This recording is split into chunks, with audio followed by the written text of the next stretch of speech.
प्रपद्ये श्रीरामदूतं शरणं प्रपद्ये। हम सब लोगों ने बचपन में विद्यालय में परीक्षा दी और स्कूल में परीक्षा देते समय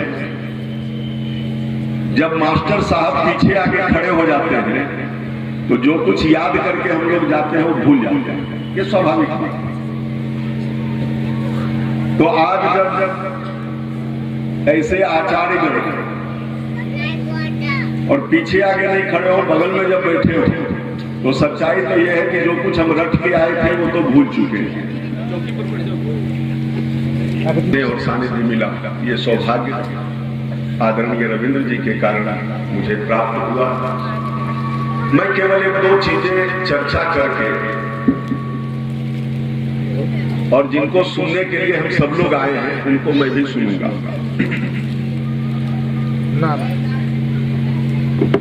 कल मैंने थोड़ी सी चर्चा की थी कि पूजा पाठ के नाम पर टंट घंट तो जितना हम जानते हैं सब लोग करते हैं, लेकिन मन को शांति नहीं।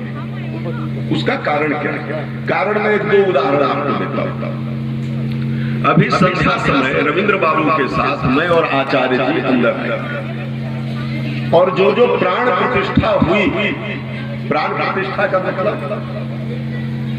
प्राण प्रतिष्ठा का मतलब हुआ इनके परिचित जयपुर हाउस बनारस गए, वहां जाकर के कोई मूर्ति देखी, ये लगा साइज ठीक है, कितने फीट की है, दाम कितना है, कलर क्या है, ये वो हमने देखा, फिर ये पसंद नहीं आया तो फिर ये मूर्ति ली, ये नहीं पसंद आया ये मूर्ति ली, और वो मूर्ति आई मूर्ति पूज्य यज्ञाचार्य जी के नेतृत्व में शेष उनमें कदम जब आए तो उसकी उषा से शयन का एक एक करके उनमें प्राण रख, जैसे माँ 9 महीने गर्भ में बालक को रख करके 9 महीने के पश्चात उसको पुत्र या पुत्री के रूप में समाज के समक्ष रखती है, ऐसे एक क्रमशः उसमें मूर्तियों में प्राण की प्रतिष्ठा था। वो तो वैदिक मंत्रों के द्वारा कुशल आचार्य के नेतृत्व में यजमान सपत्नी उसमें किए। मैं जो समझता वो तो है, वो अर्थ एक है। मैं एक अर्थ ये समझता हूँ, प्राण प्रतिष्ठा का मतलब होता है वो मूर्ति जो कल तक जयपुर हाउस में थी वो केवल मंदिर में ही प्रतिष्ठित नहीं हुई, वो मूर्ति हमारे प्राणों में, वो हमारे प्राणों में प्रतिष्ठित हुई। कैसे वो प्रतिष्ठित हुई? ऐसे कि अब कल तक उसके मुंह पर कपड़ा बांध करके पुआल में ढककर उसको लाया गया होगा, लेकिन अब वो सुबह उसको उठाया जाएगा, फिर वो स्नान कराया जाएगा, फिर उनका श्रृंगार होगा, फिर उनको कपड़े पहनाए जाएंगे, फिर उनको भोग लगाया जाएगा, आरती उतारी जाएगी। और जिसको हम ही पैसा दे करके मोल मुलाई करके खरीद के लाए हैं उनको बाबू हम कहेंगे कि बेटा की नौकरी लगा दो, 4 साल से पुतों को बच्चा नहीं हुआ उसको बच्चा करवा दो, गोतिया से जो झंझट चल रहा है वो वाला जमीन के झगड़ा में हम ही को पैरवी करके हम ही को जितवा दो, वगैरह वगैरह वगैरह। लेकिन आज जब मैं आ रहा था आचार्य जी के साथ, केशवानंद जी के साथ, तो रविंद्र बाबू हम लोगों को लेकर के सामने इधर शिव परिवार ये करते करते हम लोगों को जो नर्मदेश्वर महादेव है वहां और वहां इन्होंने कहा ये कार्तिकेय जी है, 3 मुख इनके सामने हैं और 3 मुख इनके पीछे की तरफ है, दीवार की तरफ। आप जाएंगे तो देखेंगे। फिर आपने कहा कि हमने पीछे की दीवार कटवा दी और शीशा लगवा देंगे, क्योंकि पीछे से 3 मुख लोग सामने से देखें और 3 मुख लोग पीछे से देखें। जब उन्होंने ये मुझे बात कही तो हमको एक घटना याद आई। घटना क्या याद आई? एक व्यक्ति के जीवन में बड़ी परेशानी थी। हमारे जैसे कोई बाबा आए, गांव में तो बाबा आते हैं, कुछ कुछ टोटका बताते हैं, कृपा कहाँ रुकी हुई है। तो उस बाबा ने एक टोटका बताया कि तुम ऐसा करो, कृष्ण भगवान की पूजा करो। कृष्ण भगवान जब सबका भला करते तुम्हारा भी भला करेंगे। बाजार गए, भगवान कृष्ण की एक मूर्ति लाए, ला करके रखे, सुबह शाम उनको भोग लगावे, उनको आरती दिखावे, उनको सब कुछ किए। 8 दिन 10 दिन 15 दिन 20 दिन हो गया। जो जिस काम के लिए कृष्ण भगवान को लाए थे वो काम पूरा गए, किसी आए गए दूसरे बाबा के पास, कहे कि बाबा हमें वो कृष्ण भगवान के मूर्ति लाए थे, उनको रखे, उनको पूजा पाठ किए, बाबा बताए थे फायदा होगा, फायदा तो नहीं हुआ, कहा तुम गलत चक्कर में पड़ गए, उसका अपने को ठिकाना नहीं है, तुम्हारा भला कहां से करेगा, तुम हनुमान जी को पकड़ो, हनुमान जी।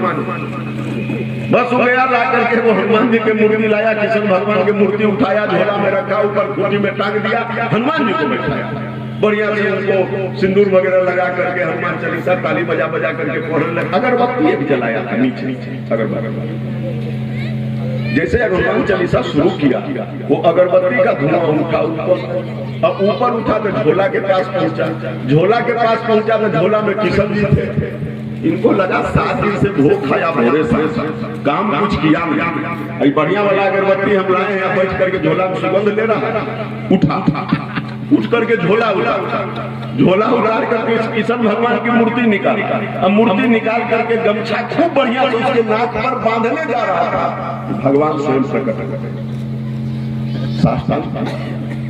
उसने कहा कि हम 8 दिनों तक जब आपकी आराधना कर रहे थे उस समय आप प्रकट नहीं हुए, अभी प्रकट हो गए।